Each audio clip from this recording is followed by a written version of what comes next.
Yes. Welcome to Fuzzybutts and Friends. Well, as much as Fuzzybutts everywhere, wish I weren't. I'm your host, Luke Robinson, your big dog, and welcome to Fuzzybutts and Friends. And I'd like to say hello to this week, again, our co-host and the executive director of the Fuzzybutt Foundation, Ginger Morgan. Ginger, how are you? I'm doing well. How are you, Luke? I'm good. I'm good. You know, I think I want to start this episode and just take a second because we just dropped our 12th. We're doing good. People are talking about it. We've just had an impressive roster and repertoire of guests so far. And I just want to say, if you're interested in sponsoring Fuzzybutts and Friends, we're certainly headed in that direction. We're on the most of the podcast platforms, Spotify and iHeartRadio, and we have a YouTube channel as well, and you can find that at fuzzybutstudios.com and .org. And every episode, we have a new one that drops weekly on Tuesday. We try to get it out by noon on Eastern time. And speaking of potential sponsors, let me introduce. You see how I dovetailed into that? That was a great segue. Wow, that was but he's a good. businessman, and that's why I'm glad to have him. He understands the biz of things. I'm so happy to have and actually recently have met David Haworth. He's the CEO of Vidium and Animal Health, and then so much more. And I'm excited to have him. We've got a lot to talk about. David, how are you? I am awesome. Thanks, Luke. Great to be here. Appreciate the time. Good. We have a lot of ground to cover, and so let's get right to it. So your journey is just as fascinating as mine, I think. You actually started out, you have the humble beginnings of a small town vet, and you've, like a rocket ship, you've skyrocketed from there. So start us out on your journey, David. Like a rocket ship burning all the time and running into things a lot. Maybe that's. Yeah. I relate to that every day. So, journey in a nutshell. I got my DVM degree as well as my PhD, did a postdoctoral fellowship with a guy named Steve Withrow, who's got some recognition in the field of oncology. Spent a short period of time in practice in Spokane, Washington, general practice, as I like to characterize it. We were 900 square feet nestled between a Chinese restaurant and a dry cleaner. Can't make it up with two exam rooms and a back and a surgery suite. Loved that, loved my clients, had a difficult time, if anything, with the financial situation of a small young vet with a growing family. Also wanted to have a different kind of an impact, so started sending applications out. I was extremely fortunate to get picked up and spent the next 11 years at Pfizer in their animal health division. 7 years of that were in R&D, learning how these products and get registered, get proven that they're safe and effective, learning how to navigate big corporations. Spent another 4 years in business development, doing the whole, how do you analyze a business on its numbers? I love reading scientific journals. I also love reading the Wall Street Journal. So it was kind of a great match. I was going to keep doing that for a long time, and then had an opportunity to join one of the organizations I know many of your readers are familiar with, Morris Animal Foundation. Got to spend 5 years there as the president and CEO. Yeah, before you jump into that, which that in itself, I just want to break down in a lot of detail. But sure. I want to get back to just someone you mentioned who's had such a tremendous impact in our lives here at Puppy Up, my life in particular, Steve Withrow. I'm not sure if you know, my first walk from Austin to Boston, one of my traveling companions, Murphy, we arrived in Boston after a 2+ year, 2,300 mile walk. And within weeks after the final mile into Boston, he got a snotty nose and it started bleeding. And we took him out to CSU, and we knew Steve, had talked to him a few times. And he oversaw Murphy's just excellent care there at CSU. along with Rachel Venable and Sue LaRue, who is a radiation oncologist. And we ultimately found out that he had very advanced nasal adenocarcinoma. But we did IMRT there. And so Steve, just a wonderful guy. And for those who don't know, he's the grandfather, really, I guess. Well, I guess the godfather to some of veterinary oncologism. He and also I guess Dr. Vale as well, right? Well, David Vale. McEwen. No, Greg McEwen. McEwen, right? McEwen. Yeah, it's McEwen and Withrow is typically the clinical oncology textbook that most of us point to, look at. I think it's now in its 6th edition. Yeah, it's on my shelf. It's on Luke's shelf. It's yep. And I don't know if Steve shared with you, but he lost a dog to nasal adenocarcinoma. Was that recent? No, this was before your time. It was before our time. I mean, I trained with Steve in the late 90s, and it had happened, I think, 4 years before. And it's the way that so many pet parents find out their pet has cancer, started bleeding from the nose. That is an aggressive type of cancer, as you well know, and I'm sure many of your listeners do. And it erodes through, and there's some major vessels up in that part of the nose. And Steve will tell the story, or told the story, that there he was. It was a picnic. Kids were playing. Dog started bleeding out of its nose, and he was there with her as she died. It goes back to the cancer is pretty awful, and anything we could do. Definitely, it is. By the time we got him to CSU, and we did a CT scan, Steve felt like that he could not discern between inflammation, the good tissue, and the bad tissue. And he's a surgical oncologist. He's no longer practicing, and he didn't even feel comfortable. So we opted to do radiation. As you know, Steve likes to cut into anything and everything. So if he kind of was like, nah, I don't want to do it. So it was pretty advanced, and the outcome was not. We didn't get a good outcome with him, but that's just the way it goes with some. But we did the best in the CSU. Did the very best that they could. But interestingly enough, and as it relates where we left off just a second ago, Steve would play into your role then at Morris Animal Foundation, right? Oh, sure. Yeah. And that's one of those things. And all of us inside this industry recognize how tiny this group really is. It's all a family. We're all 1 degree of separation away from one another if you've got a vet degree. And so I never lost track with Steve. Obviously, the Morris Animal Foundation is a large funder and has historically been a large funder of cancer research in our pets.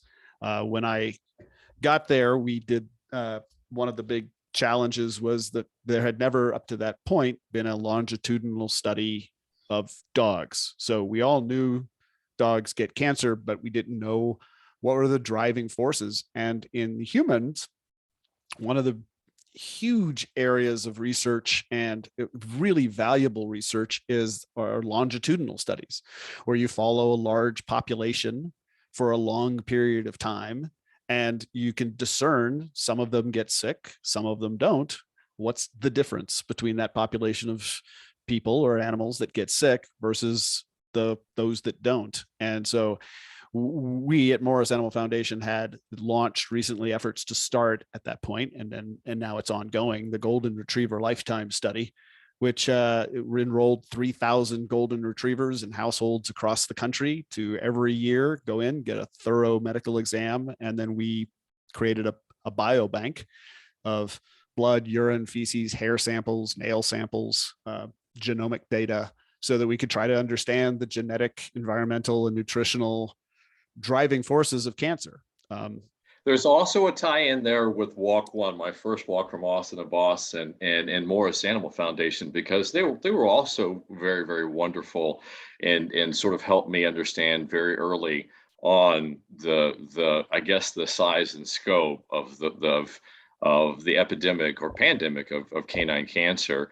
And because my first walk was through 16 states, and I just kind of had this thing, I was just going to walk from town to town and share Malcolm's story, the first dog I lost to osteosarcoma.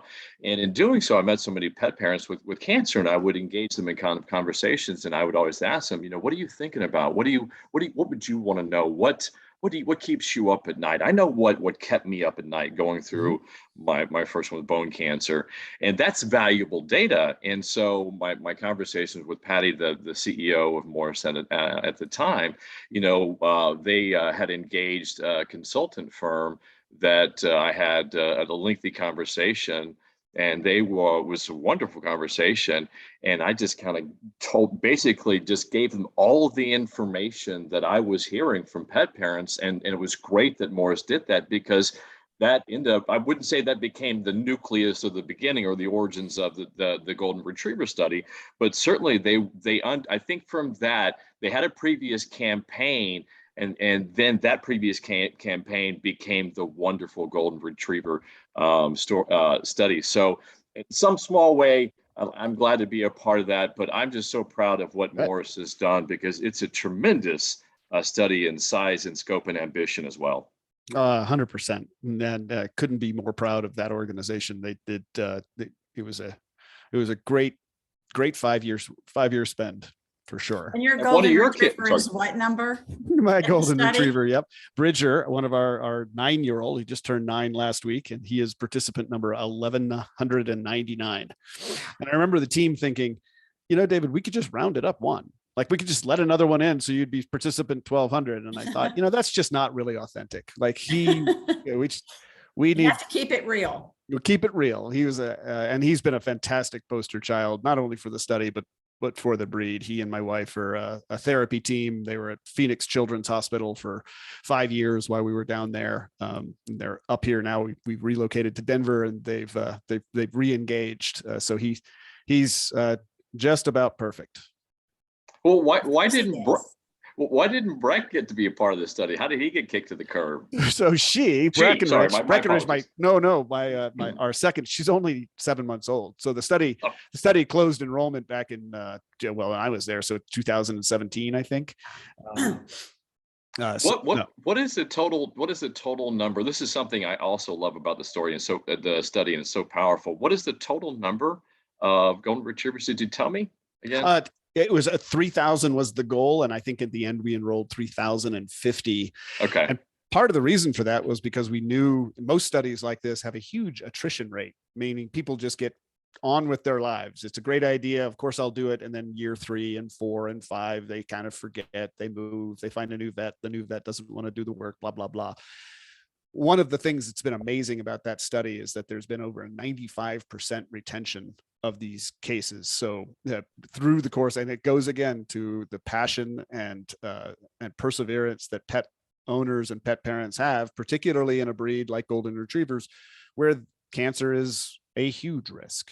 That's unbelievable. I was just going to speak to the difficulty in maintaining the continuity of data over the lifetime of a dog, and that's what's so important, is because that environment changes so much, and it's hard to really nail down potential risk factors if that dog does develop in his lifetime a particular type of cancer. So the more variables, as you know, it throws into the that are included in that, the more difficult the equation becomes. But that's just a phenomenal number, because the Puppy Up Foundation funds clinical trials as well. I can't recall on the top of my head specifically the number that we've done so far, but to date, the biggest study that we've done was with the Animal Medical Center in New York City with Chick Weiss, and we were looking at transitional cell carcinoma, and I think that was about 80 dogs in that study, but it was a wonderful study. The dogs that were in that, it was a diagnostic procedure, and they had a 1-month prognosis. It was a particularly difficult tumor to get chemo to, and some of them lived longer than a year. So it was wonderful, but it was an expensive study, and as you know, that's why clinical trials are so small in dogs, or smaller in dogs, is they just get to be so expensive. So last time I heard Morris's study, that the price tag was over 25 million. So it really is, and that's crazy expensive, right? Well, it started at 25 million. My bet Oh. is that if you ask the current CEO, she'd probably have to tell you it's probably been much more than that. It's probably around 34 or But that's the 35 cost of million. data, though, right? Is it not? Well, it certainly is. But I think it's challenging for pet parents and for veterinarians, for that matter, to really understand that without organizations like the Puppy Up Foundation or Morris Animal Foundation or the American Kennel Club Canine Health Foundation, we don't have any research. This stuff, as opposed to humans, where they leverage the $100 billion budget of National Institutes of Health, veterinarians don't get that kind of data. And so it's up to organizations like yours, like Morris, to fund the research which is really necessary for us to get down to the root causes of disease. Now, I would say humans make a wonderful model for disease for our dogs. And I, as I would always say, I'd much rather we had human models for disease so we can take a lot of those lessons and move them into veterinary medicine.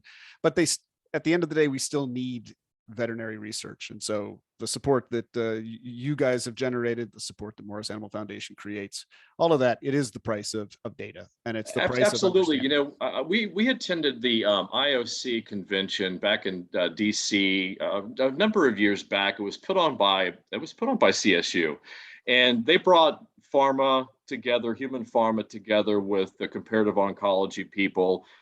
And at the end, they had sort of an open discussion. And what fascinated me the most is the question became value proposition. Why would drug companies fund more clinical trials in the canine companion model? And I always thought to accelerate, to reduce R&D costs. And one of the representatives he was, I think, the head of R&D, or maybe the CEO of one of the larger biotech companies. He said, look, that's good. You probably could maybe reduce the R&D cycle from maybe 10 years to 9 years, and that could be some savings and stuff. But really what we want are targets. And that's what we want from the canine model. And I'm thinking, wow, that's so illuminating. However, we also need other studies funded. So you're absolutely right, David, that big pharma understandably has a financial interest in studies and learning and using the canine comparative model. So even though it's great to have the deep pockets of big pharma, private foundations such as Morris and also the Puppy Up Foundation are still very, very necessary for quality research. Absolutely. And that is a perfect segue into your next role that you served in for a number of years. So tell us your job heading up PetSmart Charities.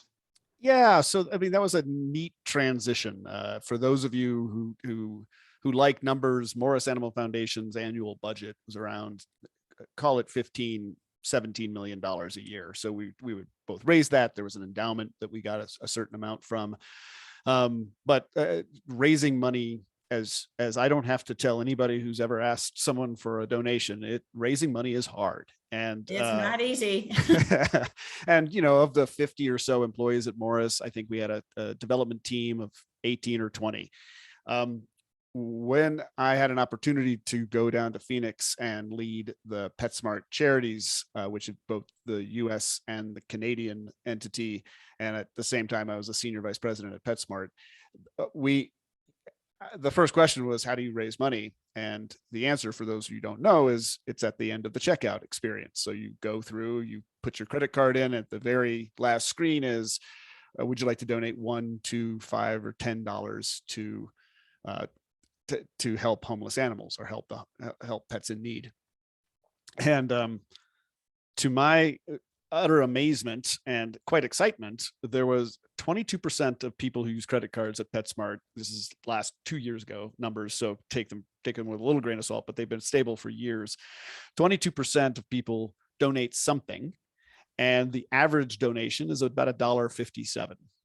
And you think, oh, okay, well, that sounds nice. That results in about $800,000 a week being generated on behalf of pets in need.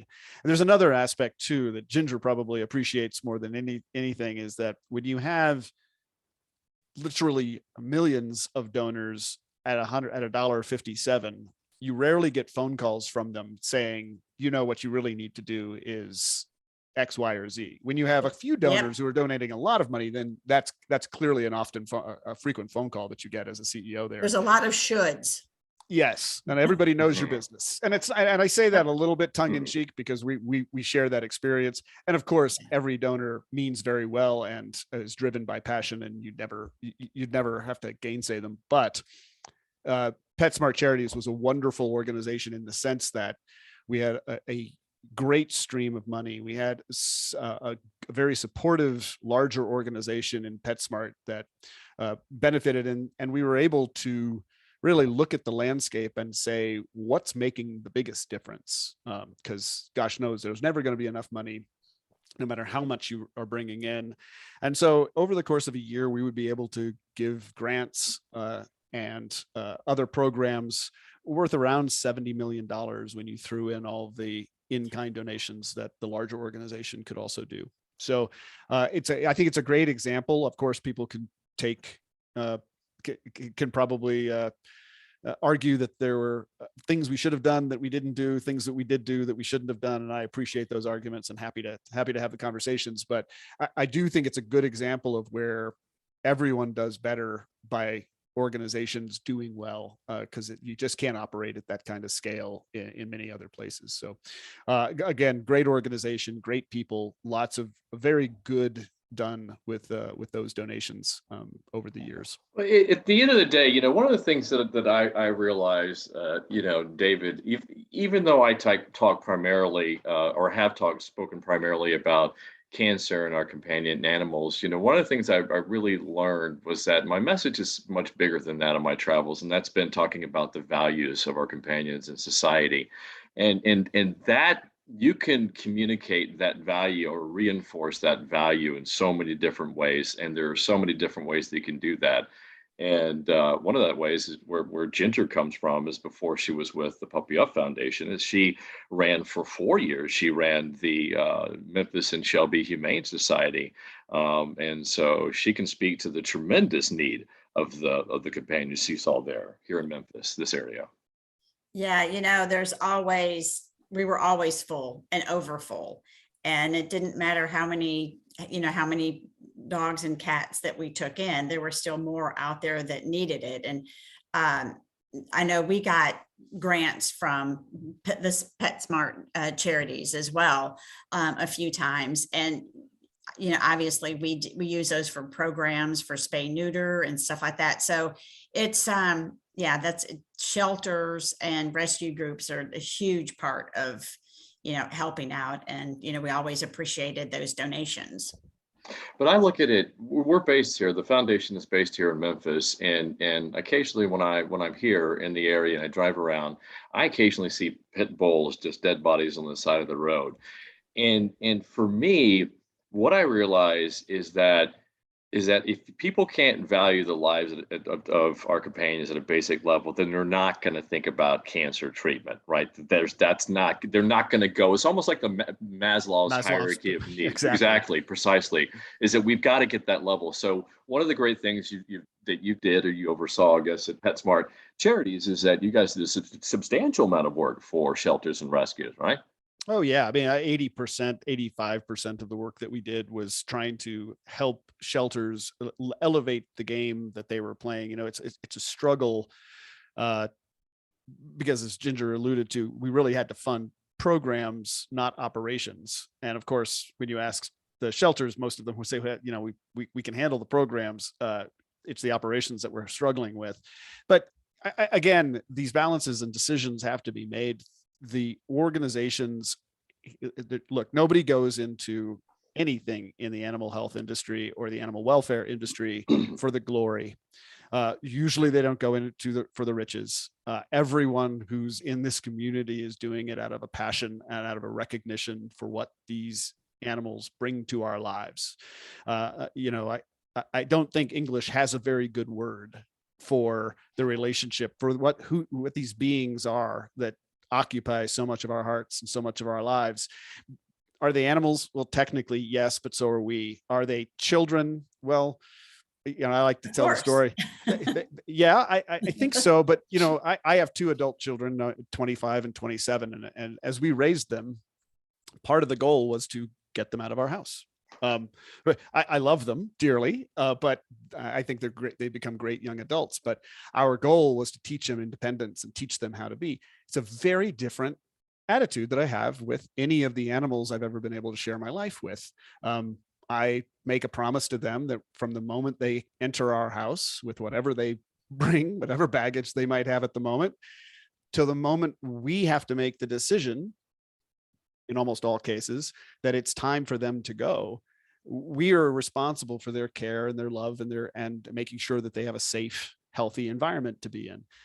That's different. So, I agree, they are our children and we are pet parents, but it's not exactly. It's sort of this perpetually pediatric relationship that we have. They're always 3 or 4, even when they become geriatric animals for us. And that's, I'm going to use this as a perfect jumping board and transition to why it's so important for us to make the right medical decisions on behalf of our loved ones, our companions, because that's also an important distinction, David, wouldn't you say, is that your children grow up to the point where they can make their own medical decisions, as well as all the other decisions, but our kids of another kind Right. can never do that. So that in of itself, wouldn't you agree, is a tremendous onus on pet parents? I think it is. And you're also making decisions with incomplete data sets, as my economist father would always remind me. Like, none of us have a complete data set. Even those of us who went to veterinary school are still stumped sometimes by what is the right thing to do for this pet in this case. And that's I think it is a tremendous onus. I think it's a tremendous burden that we bring on, and it's also probably not the burden that you think you're bringing on when you're making that decision, either at the shelter or at the rescue, to bring this animal home with you. You're not thinking, oh my gosh, in 13 years, I might have to be making some really hard decisions financially, as well as emotionally, as well as ethically and morally. I mean, these are all heavy stuff. We'll get to maybe the ethical and moral aspects of it potentially later, but let's stick with the data sets, because that to me is so important, because it really begins there and it can affect everything else. And so the data sets, getting more data sets so that we can make the best decisions on behalf of our companions, it seems to me, David, has sort of compelled you personally over the last couple of professions where you started to teach in. So start there and take us to what you're working on now. Yeah, well, thanks for that segue. Yeah, so I think you're right. I think, I'm a data-driven guy, and everybody who knows me, in all decisions, it sort of start with, well, what do we know, and how can we base this? When I left PetSmart, I was kind of ready to go into a happy consulting, occasionally, but most of the time riding my bike and playing with my dogs kind of lifestyle. But one group who I had been in touch with for a long time was the Translational Genomic Research Institute in Phoenix, Arizona. The founder of that group, TGen, as they're known, was Jeff Trent, who was the chief scientific officer for the Human Genome Project at NIH, which was run by Francis Collins. Francis Collins, who's now the director of the whole NIH. Francis and Jeff were professors at University of Michigan together and known each other. Back in 2002, they sequenced the human genome, or almost all of the human genome. And Jeff then said, I think there's a space for he calls it the convergence of academia, government, and philanthropic funding to really go deep into the genomic sciences. And so there in Phoenix, he has built an extraordinary organization, 200 strong, beautiful building filled with labs, and really making groundbreaking research for human genomics. But he had always been fascinated by translational aspects between canine and human. And if you'll just indulge me, the reason is pretty straightforward, even though genomics and genetics is pretty complicated. The reason is because dogs are what we call relatively inbred. In order to select to have different breeds of dogs, whether you're selecting for a coat color or a temperament or a size or a shape of that dog, you selectively inbreed. And what that does from a genetic standpoint is it reduces the variability or the genetic noise.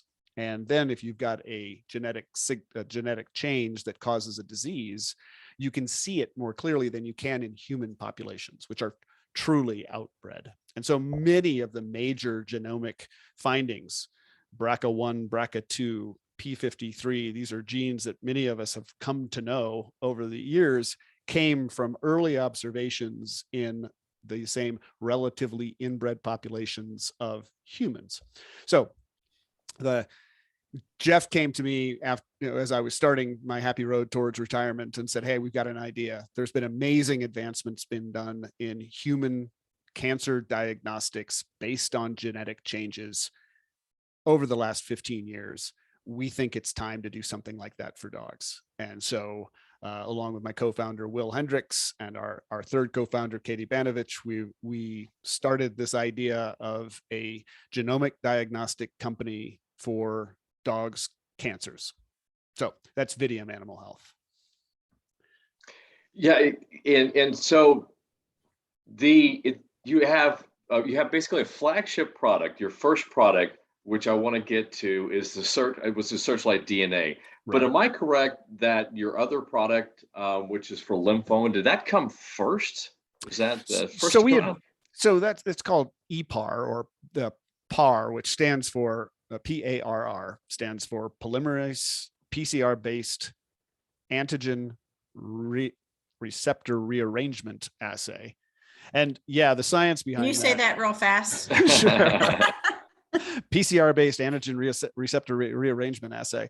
It's this kind of thing that gives scientists bad names. Like, why can't we come up with something catchier than that? But all that says is, in white blood cells, you get big lymph nodes, right? We get big lymph nodes for all sorts of reasons. Oftentimes it's because you have a cold, or you've got some kind of reaction that's happening, some kind of bacterial infection. And dogs, oftentimes, who have bad teeth, will have pretty big swollen lymph nodes underneath their mandible, the submandibular lymph node. Now, is that lymph node swollen because dog has a bad mouth, or is it swollen because there's cancer in there? And the way you can determine that is, are all those white blood cells come from one white blood cell? They all look genetically identical, or do they look genetically highly variable, which they would if it was responding to bacteria or viruses or some other kind of reactive lymph node? So that's the PAR assay. It's relatively straightforward, and ours just happens to be highly validated. We took a lot of the steps the other organizations who offer that test don't. And that's specific to lymphoma, but you have the Searchlight DNA, which for me is so exciting, and it's so personal to me. And we talked originally, and I spent a lot of time trying to truly understand how to, or figure out a way how to convey the value of Vidium's technology to pet parents, and just in a way to share Hudson's story. But I'd like you to go ahead and start, because it detects, I think, 120 different mutations, which is not only exciting, but I just want you to go ahead and just start and just say, what is the technology behind Searchlight DNA, and how does it work? Sure. And so let me if I could back up one step. So we know cancer is a disease of genetic mutations. Something happens. And it turns out it's not one thing.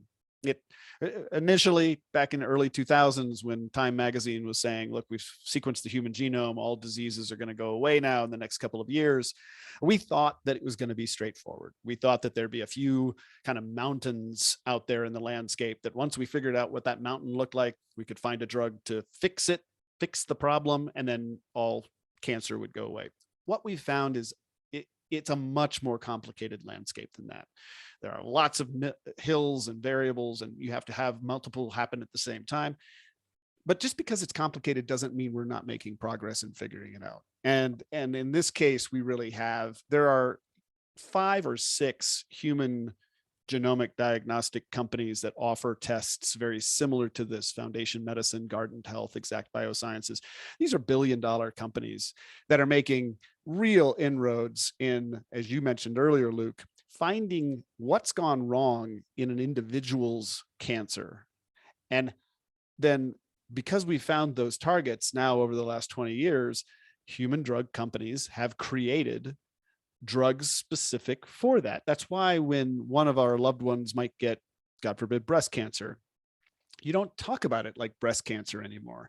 It's BRCA1 negative, HER2 positive, estrogen receptor negative breast cancer, because the reason we put those modifiers all based on the genetic mutations that have happened, the reason we do it is because it changes the drugs that are chosen that are effective for that particular cancer. And that's where the term precision medicine comes from, is that we're no longer saying this drug works for 35% of lymphomas. And so whenever you have a dog that comes in with lymphoma, let's just put it on CHOP because 45% of T-cell lymphomas will respond to CHOP favorably. Well, the problem that nobody says is that 55% don't. 45% do, 55% don't. We hope that our pet is the one that's in the 45% round, but you don't know. With genetic diagnostics, you do know. You can tell whether or not that targeted therapy is going to be appropriate to try with that dog. And so what Searchlight DNA does is we look at 120 relevant genes that there is actual data, either in dogs, mostly in dogs, sometimes in humans, that we know that these are genes, there are mutations in those genes has some relative effect on cancer. It may not be treatment indicator, it may be a diagnosis. As a, for instance, mast cell tumors. Many, you of course know a lot about mast cell disease. Unfortunately. We all do. Bridger, who we talked about earlier, is a 4-year survivor of a grade 2 mast cell tumor. Cheers to that. And thank you. And he was also our prototype. He happened to get mast cell tumor right around the same time as we were developing Searchlight DNA. And so on the prototype Searchlight, we ran it on him because mast cell tumors, many of your listeners know, they're a very annoying kind of cancer. They can be grade 1, which is fine. It's a good tumor to have. You cut it out, you don't even have to have very clean margins, and it's gone. It never comes back. All the way to grade 3, which is a very serious disease and doesn't have very many good options to it. And this I'll take over from here, because you're right. I'm as close to a lay expert on mast cell cancer as anyone can be. And I'll try not to get too somber or weepy when I go through this, but to me it's personal, and I have to make this very personal because it's so important, and I think it hopefully explains things better for pet parents. And Hudson has been a lifelong, my Fuzzybutt 3. Yeah, my Fuzzybutt number 3. I have 5 Fuzzybutts. He was number 3. Recently lost him last September to metastatic mast cell cancer. Sorry. But he was, thank you, I appreciate that. He was a 10-year survivor. So I think we tried to date back, it was probably 10 years when we pulled off the first mast cell tumor.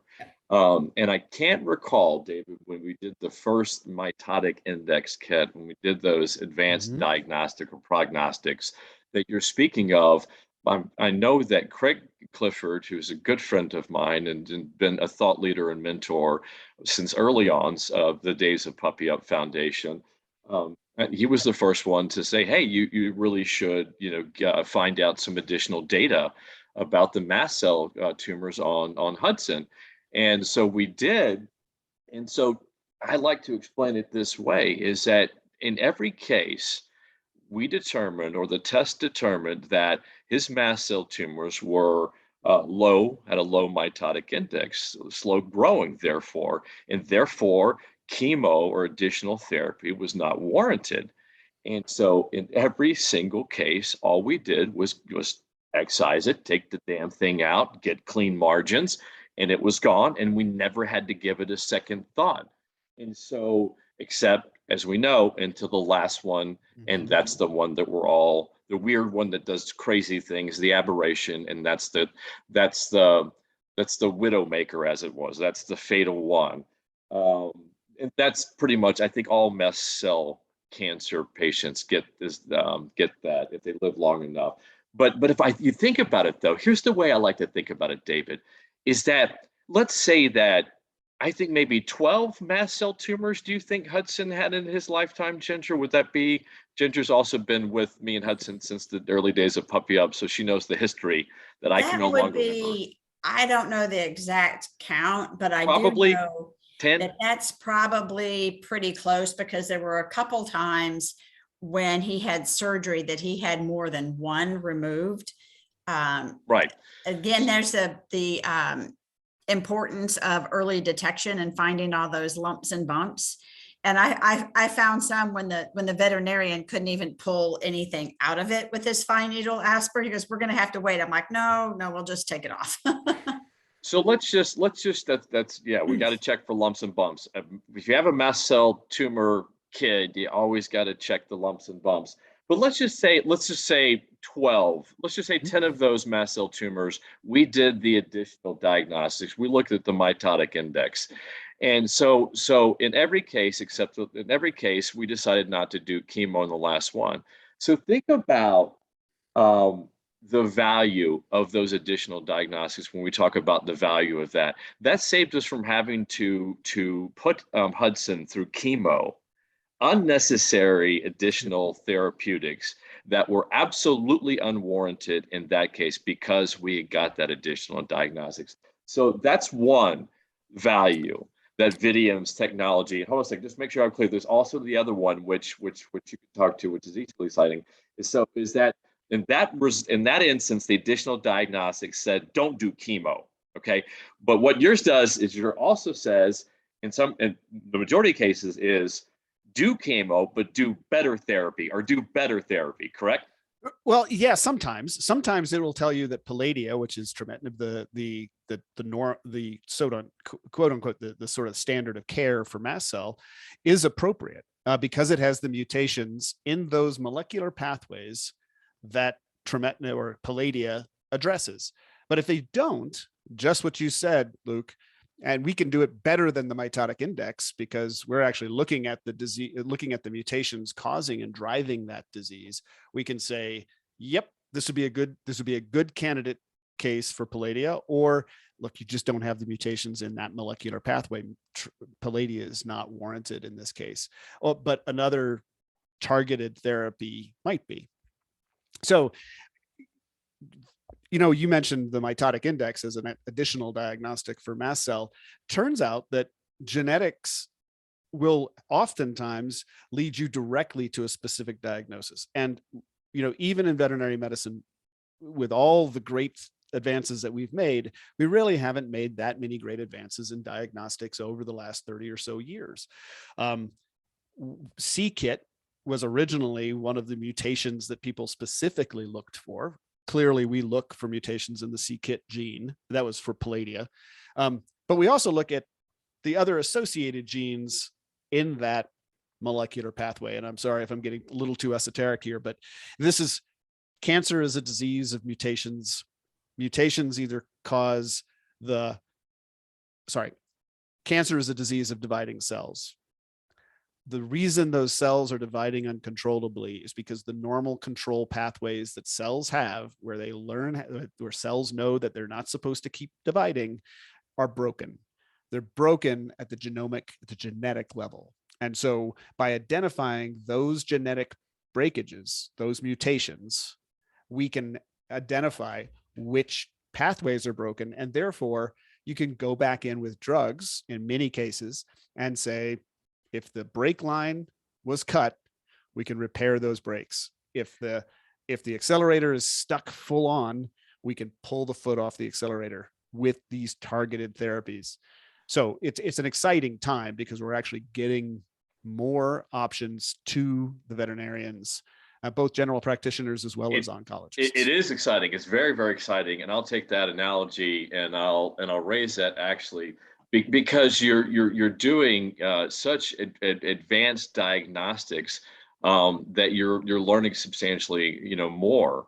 And I compare it like to say that you're learning more data than just the fuel line. You're learning like all the data that something like that Tesla has to offer, the user interface and everything. And that data is just tremendously valuable to pet parents. And it's so hard for me to quantify that But I try to think about it when I try to talk to pet parents, because I do that so often, David. I talk to pet parents. They ask me, is like, well, when do you assess quality of life, and when do you make the decision? Or when do you decide whether you do pursue additional therapy or not? And it's just like, well, it's that's everybody has to make that decision. But to me, if there's a therapeutic option out there available that gives me 10% additional life, if a dog lives 10 years, that's 1 year, Sure. 10% of your life. And I don't know any living organism that wouldn't opt for an additional 10% of quality of life, which is what therapy and our canine companions have to offer.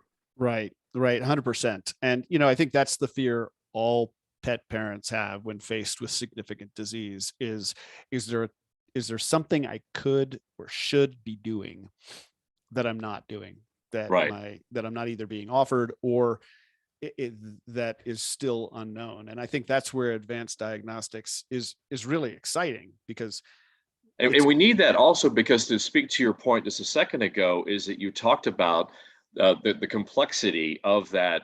I kind of think of it as a cascade of events of the cancer gene, and people think of just the cancer gene turning on and off, right. but complex organisms don't work that way. They have fail-safe measures, they have redundancies, they have feedback loops, and there's so many, and we don't still understand the complete level of complexities. I think most people agree on that. Oh And yeah. so you We're guys far have from it. taken basically what we knew back of cars, or what diagnostics for cars were back in the old Studebakers, to what like Teslas, do diagnostics today, is what Vidium animal health. And I'm sorry if I mixed metaphors or butchered that or didn't do the analogy justice. But I like Tesla, and I think they're revolutionary in their approach to many things. And that's what you guys are doing. It's exciting that you're looking at those mutations that have not been looked at before. Yeah. So look, Ginger, we are fully cognizant that some experts in this field might say we don't know enough yet. We understand that always there will be more to learn. That's one of the beautiful things about science. But that there's always more to uncover and discover. One of the things that we believe strongly is that more information about a specific case is always a good thing. Is it worth the cost? Well, that's a decision that is going to be different for every pet family, every pet parent, every veterinarian. But I would say it's worth something. It has value to know more information about a specific case, the case that's in front of you today. The second thing that we believe is that veterinarians are pretty smart, and pet parents are pretty smart and can understand the context in which this information is being given to them. Do we know enough? I don't know. We think we know quite a lot more than is commonly understood to know. But you said something really interesting. You said complex biological organisms have fail safes. It's absolutely true. And one of the really interesting stuff that areas that we're finding out is how many cancer genes are broken in a normal functioning non-cancer patient in the dog. So what I usually will tell people is it's a made up number, but say that you have to have 47 genes with the switches flipped in the wrong direction for a cell to start dividing uncontrollably. Well, what we know from human genomics is that some of us are born with 43 of those genes already flipped in the wrong direction. Now, does that mean they're going to get cancer at some point? No, but it does mean they're predisposed to getting it, because all they need is the random last 3. And if you think about your cells in the body dividing a billion times, 1 in a million happens 1,000 times if you flip a coin a billion times. So we know that in certain dog breeds, they are predisposed to cancer. If you think about beagles, you think about boxers, you think about golden retrievers. Nationwide came out recently with a really great study about the actual risk relative to the rest of the dog population for different breeds. Some of them are half the risk of the general population, like Chihuahuas. Others are 2.5 times, like golden retrievers. So what's happening there is not nefarious. It just so happens that as we bred golden retrievers back from those early days of crossing flat-coated retrievers with Newfoundlands and creating this breed, we carried along some of these genes that were flipped in the wrong direction. That's not nefarious. It just so happens that it came along with the beautiful coat, the wonderful personality, and the ability to and the desire intrinsically to retrieve things. And so they, through random generation, will oftentimes get cancer at a higher rate than other dogs. I don't know if that made any sense, but it is complex, and we have to continue to do these diagnostics and do the studies to understand all of that complexity for the different cancer types. It is. And that data, going back to that data, comes at its cost. So I can talk about, so before I go back into the human value of your technology, of Searchlight DNA, I'm a data guy. Phil Berkman tell you all the time, I'm the data guy. I say data all the time. It comes at a cost. So why I would choose it, and why I encourage pet parents to choose doing additional diagnostics, is that finances version 2.0 of Searchlight DNA for additional mutations, and that's how the basically the discovery of science is propagated. And so it's important that if we basically, let me do a better job of summarizing that. If we want better tools, whether they're diagnostic or they're therapeutic, we got to pay for them, right? So money is a factor in everything. And as a pet parent, the reality is you can't complain of not having immunotherapy or cutting edge therapeutics if we're ever going to get out of the chemo and the radical surgery and the radiation. It comes at a cost, right? Tesla's come at a cost. That technology, you pay a premium for it for a reason.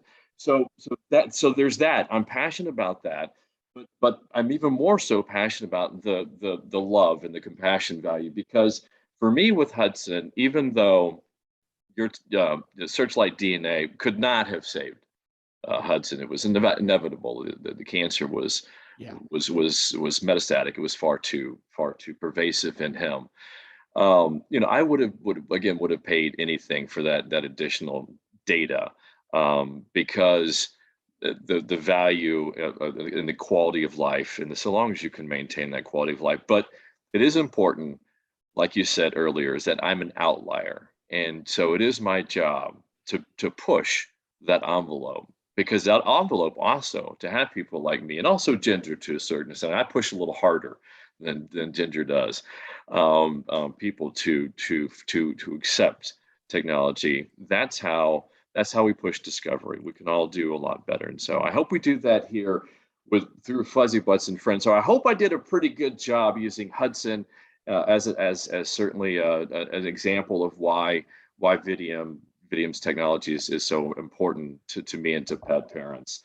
Do you think I did a pretty good job, Dave? David, did I miss anything? I screw things up sometimes. Yeah, no, I don't think you screwed anything up at all, Luke. I think you made a couple of points. I would say that while we do have to pay for these technologies, and they don't come cheap, we know that our test is offered by veterinarians. Each veterinarian sets their own price, but it's somewhere around $1,500 to $2,000. And if you put that in the scope of all treatment for an individual cancer case, it's a significant chunk of it. We think that the value that the information provides to the veterinary healthcare team and to the pet family is worth it. Of course, we would love to offer it even less expensively. But as you say, the economic realities are such. Now, I would point out, by the way, for those who have insurance, diagnostic tests like this, as long as the cancer is not predisposing, is almost always covered by pet insurance. So that sometimes helps alleviate or mitigate the short-term difficulties that people find themselves. And that's wonderful. That's wonderful. Pet insurance is really becoming pet insurance for the first time is becoming an important is playing an important role in all of this. They're stepping up. What they're paying out now for cancer diagnostics and therapeutics has increased considerably since my first dog Malcolm was diagnosed with bone cancer. So, and that is important. That pet parents can be able to better afford it for all the reasons that we talked about. So, but I want to go back to what you said is that if a pet parent is going to choose treatment as an option, which you just said is we know it's going to be expensive. I think Malcolm was, or Murphy, I know was over 25,000. Hudson was 10 plus thousand. We did 2 rounds of radiation with Murphy, and but so if you're going to spend, if you're going to invest or spend that money on treatment, you should be right. You should make the additional investment that it's the correct therapy, and that's what Vidium and Searchlight DNA does. So I just want to reiterate that and reinforce that. So the next question is, David, is how can pet parents get it, and how do they learn more about it? Easy. Vidiumah.com will give them about as much information. We've got resources about targeted therapies, what the information that we have for those targeted therapies. We've got opportunities for consultations for veterinarians, and how do they get it? Their veterinarian has to order it. I think it's a part of, we consider ourselves to be a part of the veterinary healthcare team. We think that this is super valuable. We've spent much of our time in the last 2.5 years speaking to oncologists. You already brought up 2 of the members of our scientific advisory board, Craig and Phil, are both intimately involved with this organization, with Vidium. I've known both of them for many, many years. So the short answer is, if a pet parent is getting a diagnosis of cancer, if they have any questions, I think it behooves all of us to explore genetic and genomic changes within that particular pet's cancer. I will be the first to say veterinarians in general are often a little intimidated by this. Nobody, at least nobody over the age of 30, has a comfortable fundamental understanding of genomics. This is pretty out there science. But we take that burden onto ourselves at Vidium. It's our job to make that understandable. As my mother used to say, a smart person can explain anything to other smart people. A really smart person needs to be able to explain it to everybody. I love it. That's perfect. I love it. And that's what I was going to say, is that the problem with the veterinary advertising, instead of the direct to consumer, direct to the veterinary clinic advertising model, is that you're dependent upon veterinarians and veterinary oncologists to basically communicate the value proposition of Searchlight DNA. And so, as you know, I think there's pretty much a direct correlation between the smarter the veterinary oncologist, the worse their ability to communicate that value proposition, I think, or an inverse correlation. I may have got that mixed up. I sometimes do.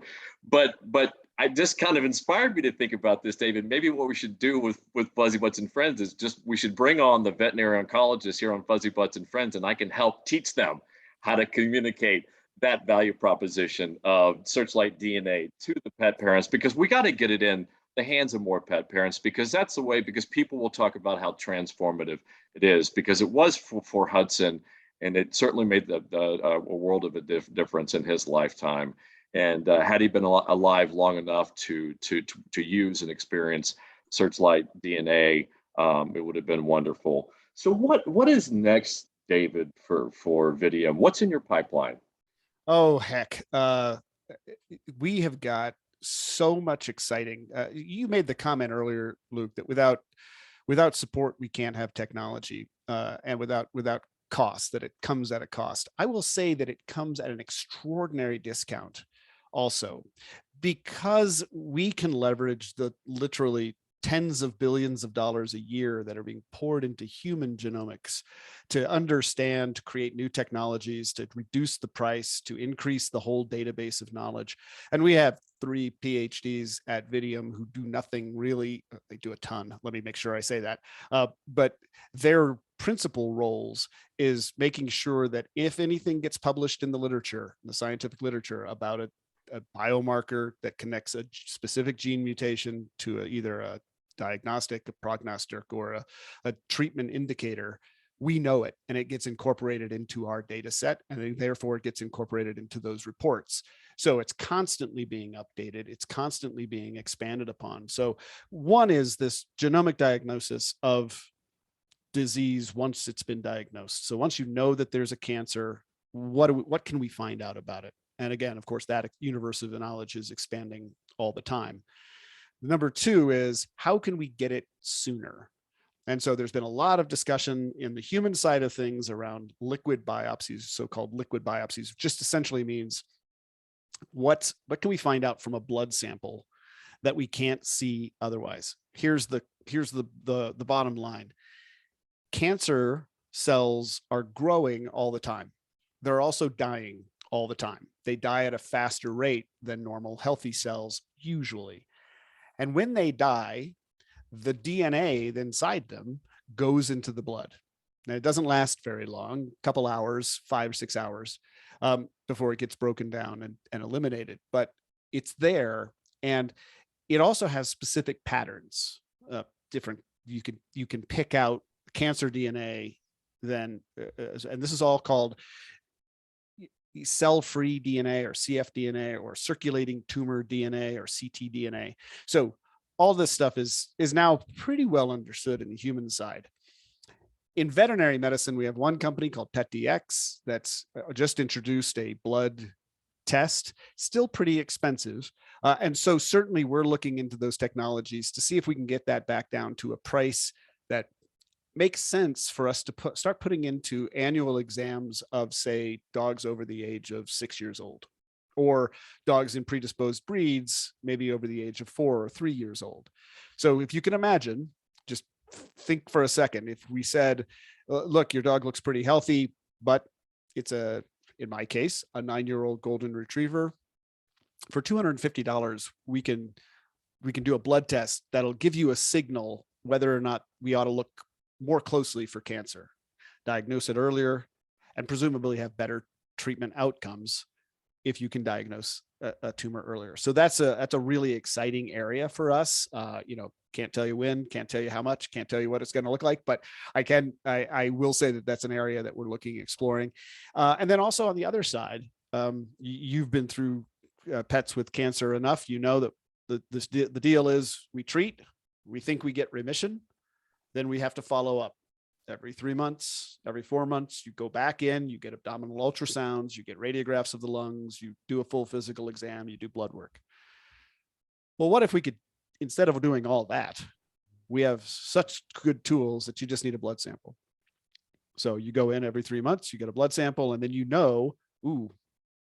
signal is still really low or non-existent, or, hey, we saw some signal. Let's go in and find it. Pretty cool. I have a dog. I have a dog that's going in every 3 months. Bridget goes in every 3 months, and so I feel your pain, right? But I think these are the kinds of things that feel a little science fiction-y. Next thing you're going to tell me, David, is we're going to pull out a tricorder and just scan them. It's not that far-fetched. Well, I like that's exciting stuff. I like the way that you said it, is that data, like technology, follows Moore's law. It's not incremental, it's exponential. And that's absolutely true, is that the more data we can feed to Vidium, is that the more technologies can spin out. Because my background actually comes from not this world. They're interconnected in many ways, but high tech and biotech back in Texas. And so I helped commercialize technologies and the technology transfer as well. And so you learn about the power of the adoption rate. And technology, the adoption curves now are just phenomenal, and that certainly applies to data as well. So that's very well spoken. So there's a lot in store, David, from Vidium. I'm excited about it, and this is the platform. You got to come back here first, talk about it before you go to anybody else. You got to come here to Fuzzybutts and Friends. So I think the rules are that I have to tell the investors first, but as soon as I tell them, You are number two. We'll give man. you that. We'll let you have that. Of course, on the other hand, you could invest in the company. Well, That sounds like that's a deal. Before we go, we've covered a lot of ground. I like to do two things. So, like, if you have any final words that you would like to offer pet parents out there that are going through cancer with their companions for the first time, any thoughts or words or any message you'd like to give them? I would typically tell you what I would tell all the friends I've had over the years who've had pets that had cancer. My heart's with you. It's scary, but it's not hopeless. We've got a tremendous amount that can be done. And as opposed to humans, they don't know they've got cancer. And so just don't tell them. And they'll continue to live their beautiful lives in the middle of the presence all the time. And until we get to that fateful day, we'll keep fighting for them. And we'll keep, in our case at Vidium, we're going to keep trying to give more tools to all veterinarians so that we can fight this really awful disease. Yeah, well, it's beautifully put, David. We have a calendar that we started, I think, the year of my first walk, and it's called "Cancer Can't Keep a Good Dog Down," and that speaks to that sentiment that dogs just don't know quit and don't have them and don't have that in them. And in that respect, especially about our calendar, Ginger, I know wants to share a special message this week for this episode of Fuzzybutts and Friends. Ginger. Thanks, Luke. The Puppy Up family lost Eric Trapp on April 14th, as he had been in the hospital for a while. The last time I spoke with him, all he said he wanted to do was go home and see his dogs. I mean, he was so bonded with them, and I'm happy that he was able to go home, and he did pass at home. But he wrote blogs. He was the person I called in the middle of the night because I knew he was up, and we talked about any and everything, and we fought tooth and nail about some things as well. And, at the end of all those conversations, we always said, I love, I was like, I love you, Eric. And he's like, I love you too. He goes, don't buy a wood chipper. he didn't live far from me here in Tennessee. So he was always afraid if he made me too mad, I would head, with a wood chipper to his house. But, we're all going to miss him. And he was the one that just kept me on my toes on upcoming technologies and things like that. He was always doing research for us to put things in our newsletter and everything. So we're going to miss him. Yes, and indeed, he was really the first to the Puppy Up family, even before you. Me. Yep, he was before you, and he was such a wonderful friend to our companions, and that's kind of how I wanted to end this episode of Fuzzybutts and Friends. Is that, David, you've done such phenomenal work in your lifetime for the benefit of our companions of all kind. And so I want to thank you for that, and just let you know that you're always welcome to come back and talk about all these exciting things that I know you'll be doing for the remainder of your days. David, it's been a tremendous honor having you here today on this episode. Thank you so much. Thank Luke, you. I appreciate it. Thank you, Ginger, very much. And it's been a privilege and it's been the gift of my life to be able to work with such amazing teams to be able to accomplish at least a little bit. So appreciate those words. Indeed. Great work. All right. Thank you so much for being part of this episode of Fuzzybutts and Friends. Puppy up. Talk soon.